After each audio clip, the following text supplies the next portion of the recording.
মুখ্যমন্ত্রী মমতা বন্দ্যোপাধ্যায় নিজে তাদের জন্য উপহার আনবেন এমনটা কল্পনাও করেননি তারা।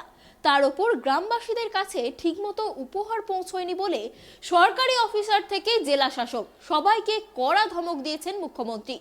মমতা বন্দ্যোপাধ্যায়ের এরকম দিদি সুলভ আচরণ দেখে আপাতত আপ্লুত হিঙ্গলগঞ্জবাসী। মঙ্গলবার হিঙ্গলগঞ্জে সরকারি পরিষেবা প্রদান অনুষ্ঠানে উপস্থিত হন মুখ্যমন্ত্রী মমতা বন্দ্যোপাধ্যায়। ভালো মেজাজেই বক্তৃতা করছিলেন মমতা। তিনি ঘোষণা করেন বনদেবীর পূজা উপলক্ষে 15,000 শীতবস্ত্র প্রদান করবেন। কিন্তু সেই শীতের পোশাক চাইতেই মঞ্চে উপস্থিত সরকারি আধিকারিকরা একে অপরের মুখ চাওয়াচাই করতে থাকেন। কেউ একজন বলেন বিডিও অফিসে আছে। এটা শুনেই রেগে যান মুখ্যমন্ত্রী। বলেন যদি বিডিও আইসিডিএমরা ঠিকমতো কাজ না করেন তাহলে আমি অ্যাকশন নেব।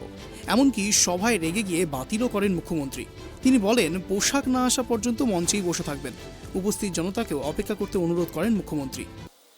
আমি 15,000 শীতবস্ত্র কিনে এনেছি, 5,000 সোয়েটার, 5,000 কম্বল আর 5,000 চাদর। এটা যেন মানুষ ঠিক মতো পায়। যদি না পান আমি নিজেও নজর রাখব। কাকে দিয়েছেন, এগুলো কোথায় রেখেছেন, 15,000 কোথায় রেখেছেন?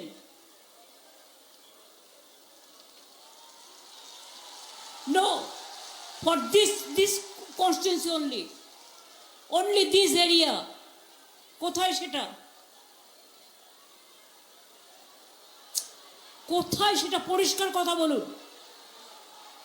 কেন বিডিও অফিসে থাকবে?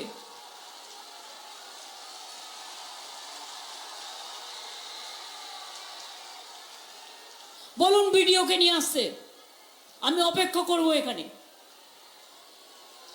মুখ্যমন্ত্রীর বকুনিকে দৌড়ালেন সরকারি কর্মীরা। সেই সময় কিছুক্ষণ মঞ্চে বসেছিলেন মমতা বন্দ্যোপাধ্যায়। কিছুক্ষণের মধ্যে জোগাড় হয় শীতবস্ত্র। অবশেষে ঘোষণা মতো উত্তর 24 পরগনা হিঙ্গলগঞ্জে পোশাক বিতরণ করেন মমতা বন্দ্যোপাধ্যায়। তিনি নিজের হাতে উপহার তুলে দেন কয়েকজন গ্রামবাসীকে।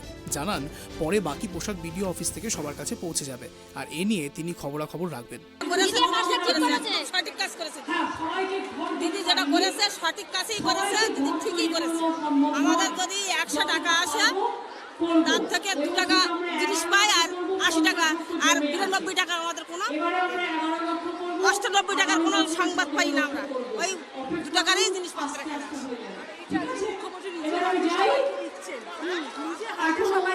এটা তো খুব সন্তুষ্ট, খুব ভালো কাজ করলেন। এইভাবে যদি পরিষেবা দিত খুব ভালো কাজ করেছে দিদি। আমাদের পাশে থাক, সারা জীবন আমাদের পাশে থাক, আমরা আর কিছু চাই না।